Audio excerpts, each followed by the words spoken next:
Hello, this is the Private Investigator Experience Podcast. I'm your host, Phil Little.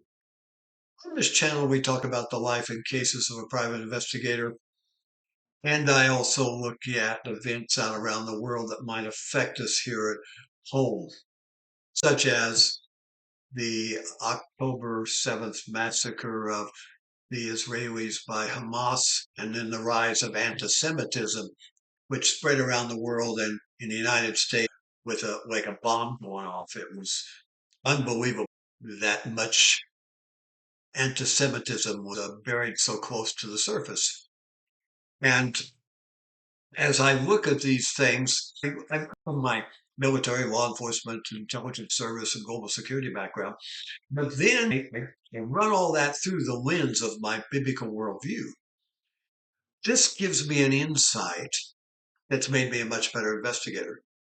It's allowed me to solve cases that I could never solve by the chief investigator relay his knowledge and wisdom with me to give me questions to ask. I'm interrogating suspects that I don't know what to ask or what to do.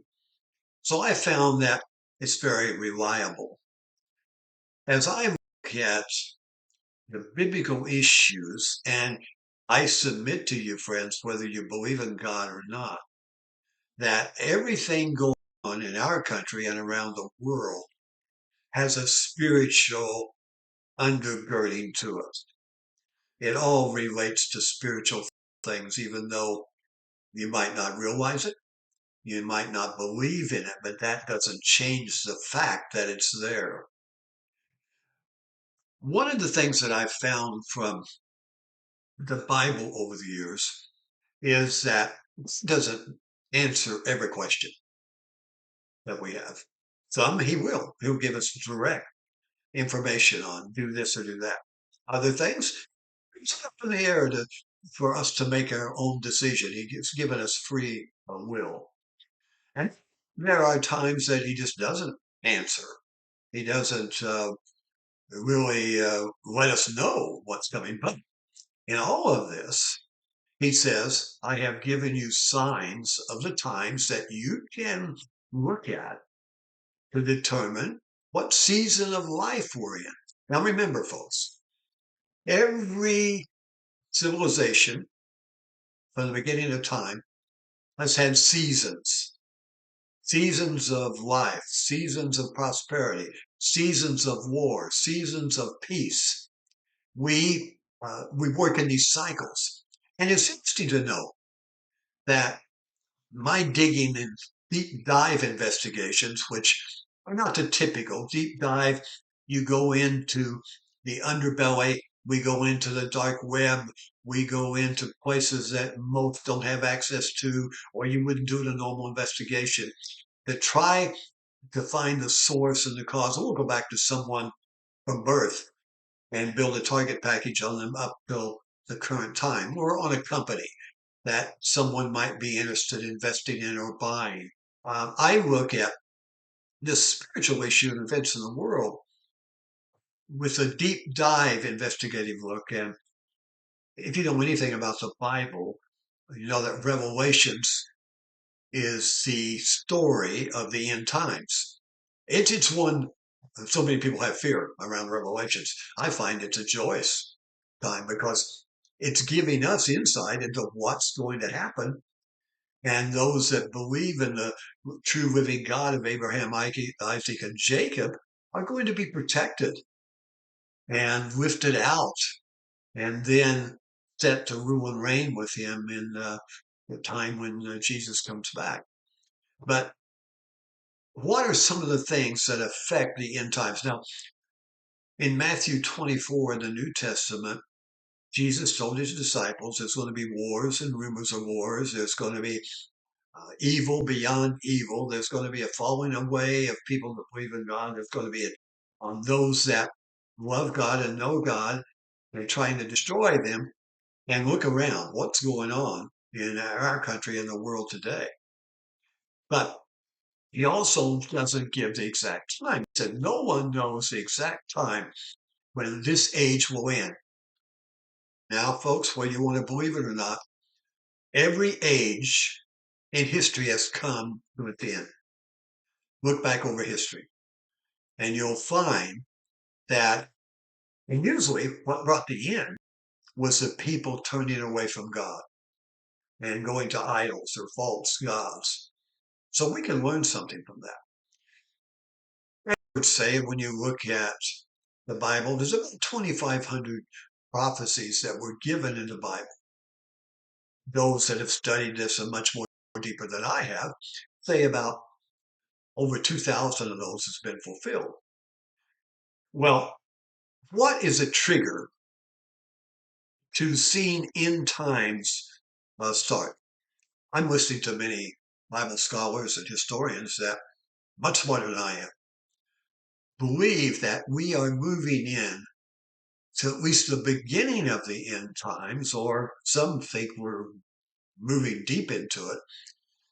And the Bible says that at that time, there's going to be like the starting of birth pains. And he says that's not going to be the end, that's the beginning. And we know what happens. I get it from practice, but I can tell you that being around a woman whose birth pains start to be mild, and they accelerate. And hopefully, like my first child, it was hours and hours, maybe a day and a half. Hopefully, it's not that long, but it gets pretty intense right before the birth, I'm told. And Jesus said that's what's going to happen in our society. Things are just going to keep getting worse and worse. Stress put on us. And what we've seen since the pandemic with the attacks on the church and Christianity, and what we've seen since the October 2023 attack by Hamas in Israel, the rise of anti-Semitism, which has just blown up all over the world with persecution beyond anything that we could imagine would happen when the United Nations was formed supposedly after the World War to make sure there was never, ever again another Holocaust. And here we are again. But what are some events? I just want to touch on a couple of things quickly here that can give you some insight if you haven't followed this. What I want you to do is not just take what I say as fact, check it out, do your own investigation. Everything I'm telling you can be found out very easily if you want to do some research. The end time talks about one major event has to occur before there can be a countdown to the end of the age. And the end of the age, this, according to scholars, is we're in the church age. And that's been since Christ's birth 2,000 years ago. So in this church age, there'll be a time that it comes to an end. And then there's going to be a big war called the tribulation. And then the total end's going to when the earth is reborn and God and sets up, Jesus sets up the throne in Jerusalem. So what's holding that back? What's keeping that from happening? Well, one event was, and that has come to pass in 1948. Bible prophecies have said none of this end time is going to happen until the nation of Israel is rebuilt. And we saw that happen in 48 when the Jews from all over the world came back to the Holy Land, their land, given to Abraham for the forever for their possession. So they've come back. Just a little strip of land. Now they don't have near all. They've got just a fraction of the land that God gave to Abraham. But they've set up a nation there and they've become strong. We all know. Look what's happened. Look what they've done. So obviously they've had God's blessing. Now, since that has happened, the Bible prophecy says that the generation, that the start of a generation that sees the birth of that budding is called the budding of the fig tree. Give it an analogy in the Bible, and that is the rebirth of Israel. It says that nation will not rise until Jesus returns to take out his church. So we have that. Now that has been triggered. So we're moving along now. Quite a few years after that, we've seen a progression of wars and rumors of wars, evil. We've seen what's happened to our society. with civilization of everything, of people, of things, of figures of, and we've seen the escalation of trying to disrupt the future of our nation by stealing the minds of our children, taking away their thoughts of God, taking God out of all our and history, and then with this attacks on our young people as small as kindergartens, which is from the NFL itself, our adversaries have known and said from years all the way back to communism and Khrushchev and others that the only way to take over the United States was from within because of their gun and their freedom. And one way it is known that if they can take a young generation of children, they can corrupt a nation in one generation. So remember, folks, we can't stand on what our past forefathers have done, the past soldiers have done. In every generation, we have to be willing to stand and fight, whatever that means, to keep our country a republic, our country free with the freedoms that we've been given in our Constitution and Bill of Rights. So we have a deterioration of that. Now, another thing that has occurred, we know Iran has wanted the nuclear bomb so they could start a war and destroy Israel. That was their total goal. Now, you might have heard me before talk about the 12th Imam theory in Islam, which is a radical Shia belief, and Iran is part of that. They believe that if they have to start a war, not wait for something to happen. They have to start it. And if they start it against Israel, then their 12th Imam will come out, help them defeat Israel and ultimately the world. And they're Muslim Calvinists all over the world. And they were moving close towards that to be having a bomb that they could start. They would use it if they had it. But because of what the Israelis have done in the U.S., we have knocked out their nuclear program, and it's gone to a point where they're not going to be able to rebuild it because the United States is not going to let them, at least with the leadership we have. We'll take it out as well. Okay, so now part of their desires and goals has been to try to destroy Israel. But they're not going to be able to do that now. So what does that mean? Does that mean it's dead in the water? No. Two things have happened. The Abraham Accords, which started the first term of President Trump, have started a division between the radicals and the moderates in the Arab world. We have countries that lined up, UAE, Bahrain, and some others in that first administration, and they've got relationships with Israel.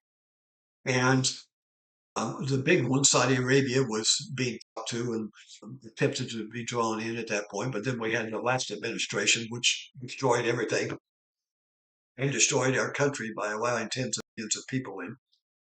So now the rebirth of the Abraham Accords has started. Now we have other countries coming in. You got to remember, that's a wolf in sheep's clothing there, trying to act American and moderate when he's a dyed in the world terrorist radical, and trying to move Syria quietly towards a more of an Iran or Afghanistan government. So we have all these countries now that are separated that are standing with Israel. Definitely won't stand against them. Now, prophecy says, and this is the last thing I'll touch on. There's a Ezekiel 38 war. And in the Bible, it talks about this war when several countries are going to come together and they're going to take a move on Israel to try to destroy it. And the prophecy also says no one's going to come to their aid, including the United States. So that's kind of interesting to see how that's going to work out and win. But the countries that are for to try to defeat Israel are Russia is the main mover. Iran is there joining them, and Turkey and some other smaller countries as part of that. But those are the three main ones. They've moved to make a pact. So Iran can get its nuke to come and Israel. So now joined its pact, and that's the setup to the move to the Ezekiel 38 war. And now we see their allegiance in military and economics and other things, along with China is also into this, but they're not part of the Ezekiel 38 war. And so now we've had the rebirth of Israel. We've had the break on Iran's ability by themselves to try to attack Israel. So now they've joined a coalition that, excuse me, that will be formed, build these countries around where the 30 Ezekiel war could come to pass. And they're moving to build these deeper alliances and prepare. Even though we think, well, how can Russia do that? They're losing the war to Ukraine. They can't even defeat a small little country like Ukraine. But somehow they're going to rebuild. They're going to come to the point because prophecy always comes to pass, my friends. Whether you want to believe it or not, you can check it out. What God says would happen. So we need to be looking and be aware and watching the signs of the times. Well, excuse me. And that, God tells us that the Bible is for. Not to give us all the answers, but to give us the signs of the times so that we can have hope. What he's going to do. Excuse me. Become your own investigator. Check out what I'm saying. Now, let's say that I'm right about the God of Abraham, Isaac, and Jacob being the one true God. That Jesus came and died on the cross for all our sins. And if we accept that and accept him, it's a free gift. We don't have to pay for it. And we ask him into our heart and life, and then we commit our lives to live for him. With that will come eternal life and eternity with God. And help in our life now. And guidance and wisdom and knowledge and all the things we need. The things I found in my life that made me a better investigator.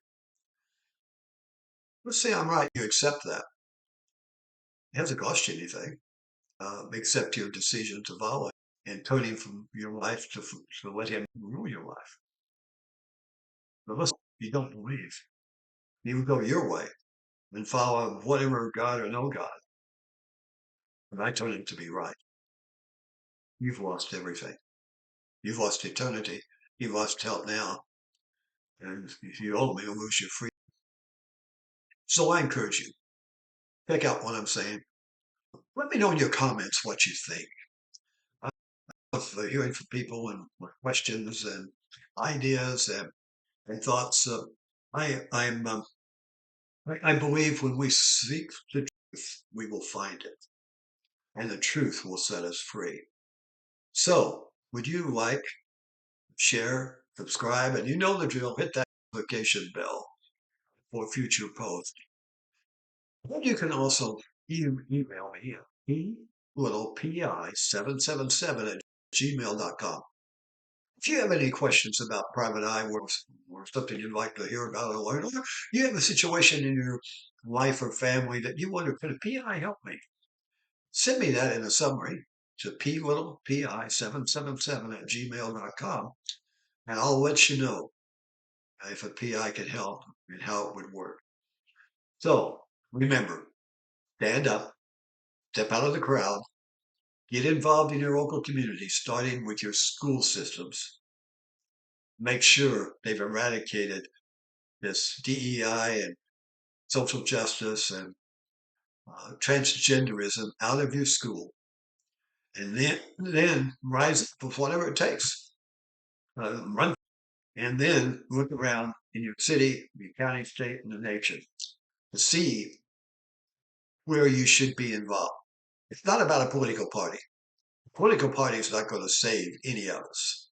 We're dealing with spiritual issues in our country, and it's going to take righteous people who are willing to stand up and let their voices be heard. Remember, the freedoms that have brought so many people here, most of us came from some kind of a background from somewhere else, Europe or somewhere. And people came here because of freedom.